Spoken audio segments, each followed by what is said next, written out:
It was a life-changing disease that baffled medical experts and tore at the fabric of a loving family. Now, years after a diagnosis that tested her will to live, Kim Ballantine has told the story in a book called Hot Tea and Apricots.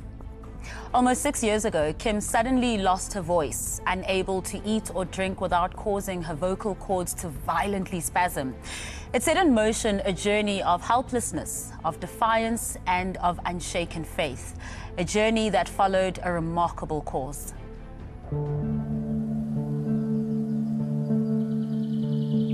There is a moment in a life that creates a chasm, a great divide.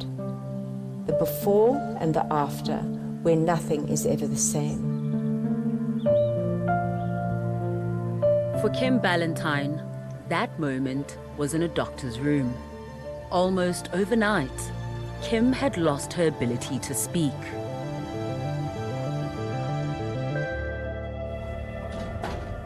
The doctor told us that it was chronic, and when we were standing in the lift, about to go, this word bugged me. You know, I don't have words. I trying to, mouth to him, how long?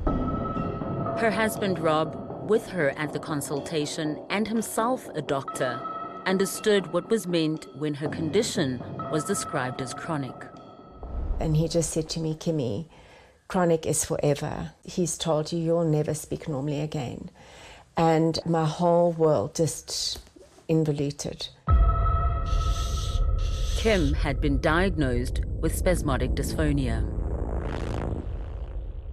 I lost my work. Some people just ran. They didn't know what to do with what had happened to us. And I think the children lost the mom they knew, and Rob definitively lost the wife in many ways that he had fallen in love with. So the loss was extreme.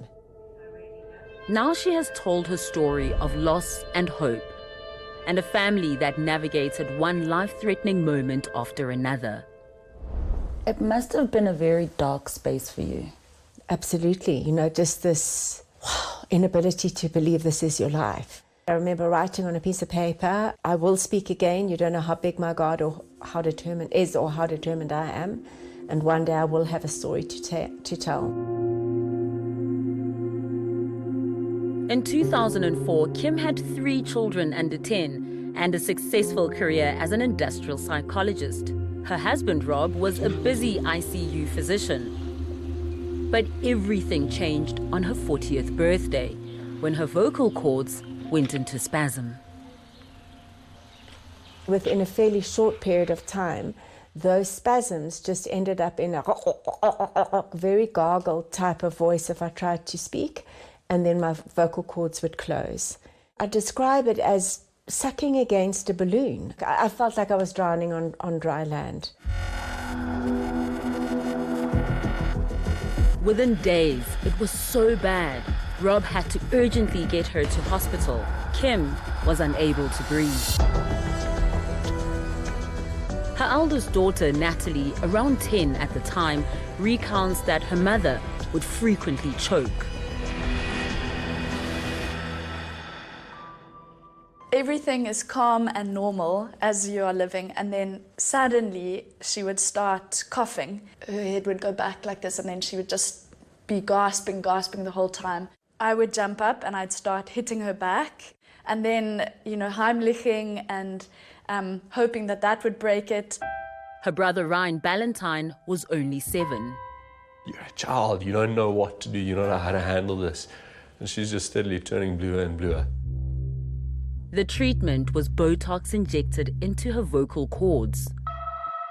I had no idea that Botox was a neurotoxin that was going to paralyze my whole vocal complex, and that would last 6 to 8 weeks at any given time. The doctors had also wanted to cut your vocal cords. Eventually the Botox wasn't working, but if you cut those vocal cords, you take away hope. And I just signed to him, you can't take hope away from me. You can't take hope. The only way she could eat was through a straw. Her weight plummeted to around 43 kilograms. Anything could set off her spasms. Suddenly, out of nowhere, my mom would spray whatever she was eating. Often she would stand up in the bowl is flapping everywhere and the food is spilled across the table, and then it was jumping up and hitting and all of those things. And it's that violent get up, arms up, that everything just goes. Kim called in a friend to teach them sign language. Her condition was getting worse. The periods between the Botox sessions was getting smaller and smaller. My relapses were more frequent. The trauma of it was just extreme. 2 very difficult years passed and an almost perfect marriage grew fragile. Rob was so busy in ICU, he didn't have the time to master sign language. With every hand sign we were learning, the children and I got closer and closer. He and I moved further apart. And you said, I know the stranger he's describing is me. He said, I don't know how to say this any other way. You are no longer the woman I married.